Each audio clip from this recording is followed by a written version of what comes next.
It's rightly said that the one force that truly unites all Indians is cricket. It's interesting how cricket, a legacy of the British colonial rule, is followed passionately in the Indian subcontinent. Nearly 500 years ago, cricket developed in rural England out of several stick and ball games. Till the 18th century, cricket bats were curved like hockey sticks.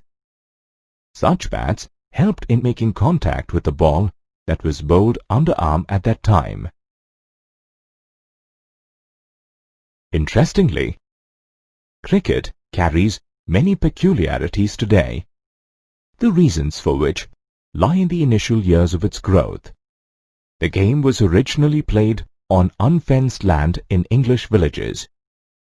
The size of grounds varied from one village to another, with no defined boundaries. The laws of cricket were first written in 1744. However, the distance of the boundaries from the wicket was not defined and was left to the umpires and the captains to be agreed upon. The tradition carried on. Till today, the length of the pitch is specified, but not the size and shape of the ground, which varies across the world. Another peculiarity of cricket lies in the length of a test match. Compared to any of the modern games that finish faster, a test match goes on for 5 days and can still end in a draw. The reason lies in the early days of cricket, when the game was played leisurely. It went on till a side was bowled out twice completely. These oddities occurred because cricket was the first game to lay down rules and regulations. The laws of 1744 specified the dimensions of the stumps and the weight of the ball, but they said nothing about the shape and the size of the bat.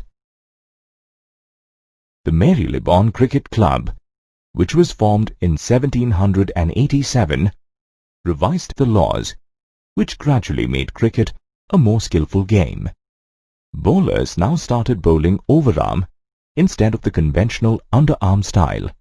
This allowed them to increase their pace and deceive the batsmen by varying their length and swing. Such changes prompted the batsmen to master their timing and shot selection. Moreover, the width of the bat was limited to 4 inches. While many important rules were introduced and changed in the 19th century, cricket matured during the Industrial Revolution. At this time, people were paid on an hourly, weekly, or daily basis. Therefore, timeless test matches were replaced by 5-day test matches. While cricket has evolved over the ages, cricketing equipment is still made by hand, using natural pre-industrial material. The bat, stumps and bails are still made of wood, while the ball is made of leather twine and cork. Cricket developed as a Victorian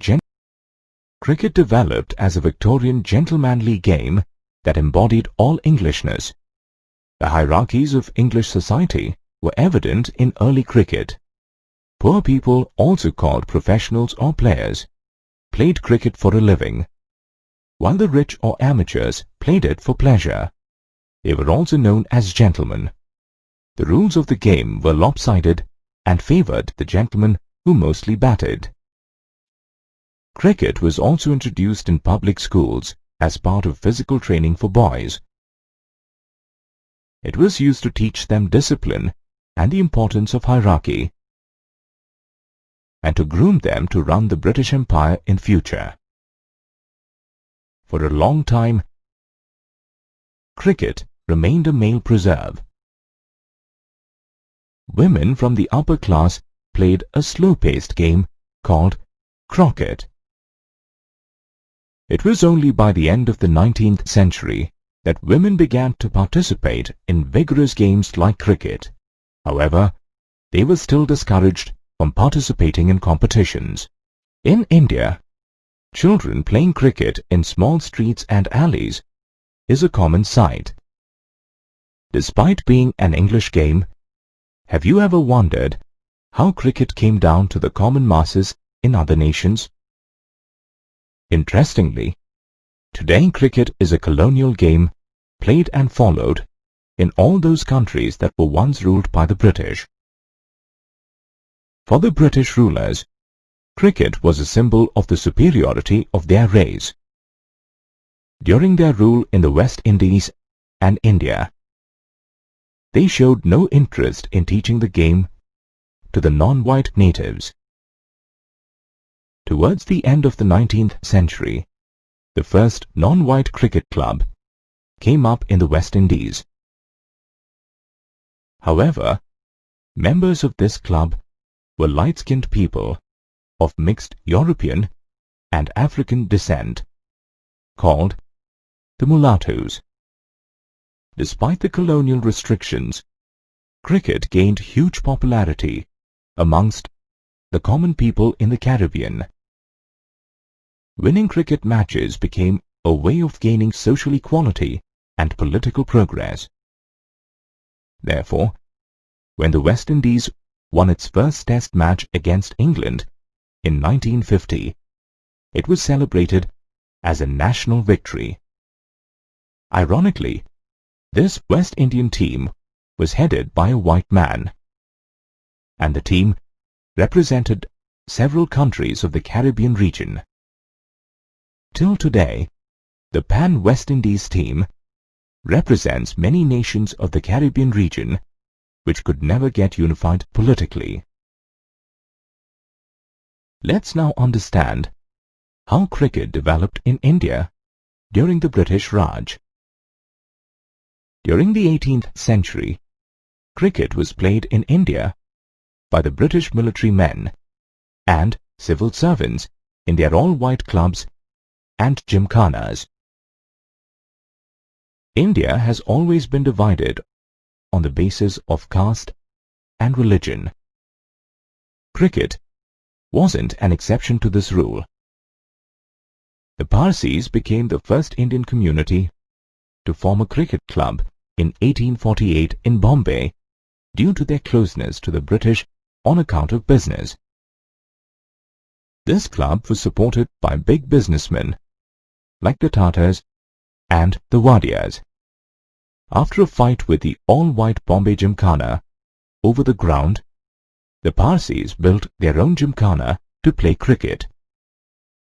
In 1889, a Parsi team beat the Bombay Gymkhana at a cricket match. Following the example of the Parsi Gymkhana, the Hindus and the Muslims also established their separate cricket clubs. The concept of Gymkhana cricket was based on communal lines. 4 teams, namely the Europeans, the Parsis, the Hindus and the Muslims, played in a famous tournament called the Quadrangular. When the remaining communities joined as a team called the Rest, the tournament was renamed as the Pentangular. Caste politics was rampant in these cricketing groups. For example, Palwankar Balu, an exceptional slow bowler, was never made a captain because he was a Dalit. By the 1930s and 40s, the Pentangular tournament faced widespread criticism from all quarters for its communal foundations. Later on, a National Cricket Championship, also known as the Ranji Trophy, was formed on the regional lines, but it could not replace the Pentangular until independence. Nevertheless, cricket grew and became a popular sport in India.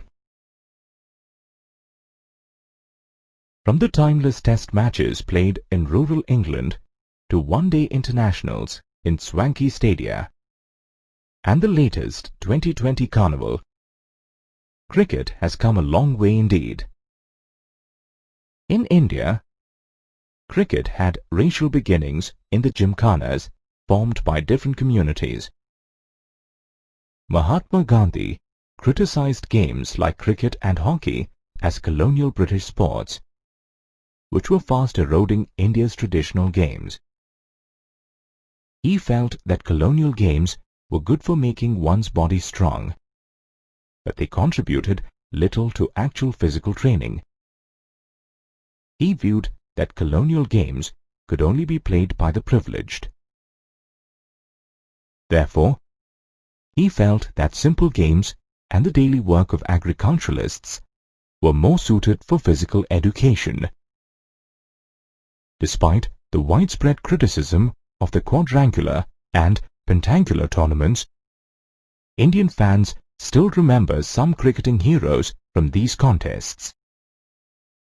One such name is C.K. Naidu, an exceptional batsman who is still alive in public memory. Naidu became India's first Test captain. Many talented contemporaries of Naidu could not make it to Test cricket, and people have forgotten them. Since the origin of Test cricket in 1877, it was always organized as a contest between different parts of the British Empire and not between sovereign nations. The first Test match was played between England and Australia at a time when Australia was still a British colony. Around the second half of the 20th century, many parts of the European Empire, such as India, became independent nations. This process of the end of colonialism and the establishment of sovereign states came to be known as decolonization. Decolonization led to a decline of British control in several spheres, including sports. However, the organization of world cricket remained influenced by Britain for a long time. The regulation of international cricket was still managed by the ICC, or the Imperial Cricket Conference. Even when the ICC became the International Cricket Conference in 1965, it was dominated by Britain and Australia, who retained veto power. The concept of equal membership in ICC came in 1989. The colonial streak in cricket was evident during the 1950s and 60s as well. Countries such as Britain, New Zealand, and Australia continued to play cricket with a then racist state like South Africa. South Africa practiced a policy of racial segregation, not allowing non-whites to be a part of the national Test cricket team.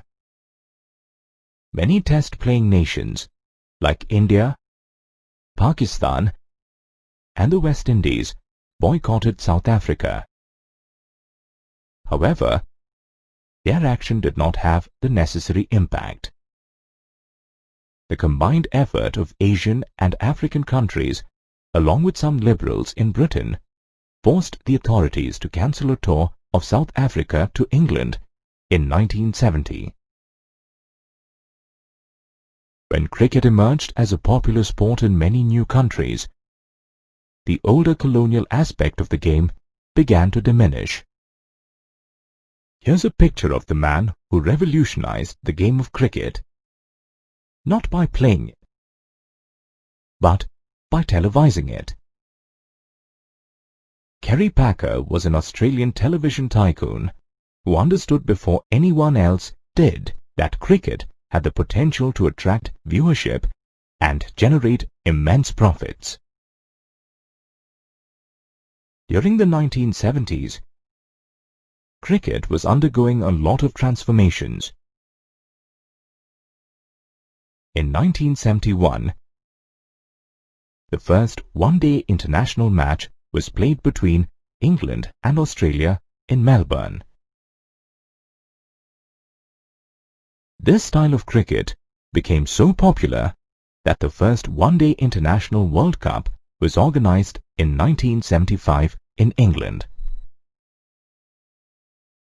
Another momentous change in cricket happened in 1977 when Kerry Packer signed up 51 leading cricketers amidst a lot of criticism. He organized unofficial tests and one-day internationals and televised them under the name of World Series Cricket. In fact, he called the unofficial tests Super Tests. The telecast of cricket matches became an instant hit. Packer introduced many changes that gave cricket an entirely new look. He introduced colored clothing, protective helmets, floodlights and field restrictions to the game. The new televised game generated a lot of money for everyone involved in the process. The cricket boards sold the rights of the matches at huge prices to television channels. In return, the television channels made money from the advertisers who add their commercials to a huge cricket audience. The cricketers benefited by getting huge sums of money from the cricket board. They also started endorsing more and more products in commercials as cricket telecasts increased in popularity. Moreover, their presence on television launched the cricket players as popular stars. Satellite television also brought international cricket to small towns and villages and broadened the social base for the game. People in a small village of India could now watch their cricketing heroes playing thousands of miles away in a foreign country. India emerged as the largest market with the maximum viewership for cricket. Interestingly, with the globalization of the game, the balance of power began to shift from Britain and Australia to South Asia. The shift of the International Cricket Council headquarters from London to Dubai was a clear indication of this. Even the innovations in cricket in the recent years have mostly come from India, Pakistan and Sri Lanka. Pakistan bowlers have broken new ground by developing new bowling deliveries such as the Dusra and reverse swing. Both these techniques were conducive to the extreme bowling conditions in the Indian subcontinent. Initially, these techniques were seen as illegal bending of rules by England and Australia, but later they were accepted by the world of cricket. Today, the BCCI, or the Board of Control for Cricket in India, is hailed as one of the richest sports bodies, and Indian cricketers the best paid players. They are also popular faces of many international brands.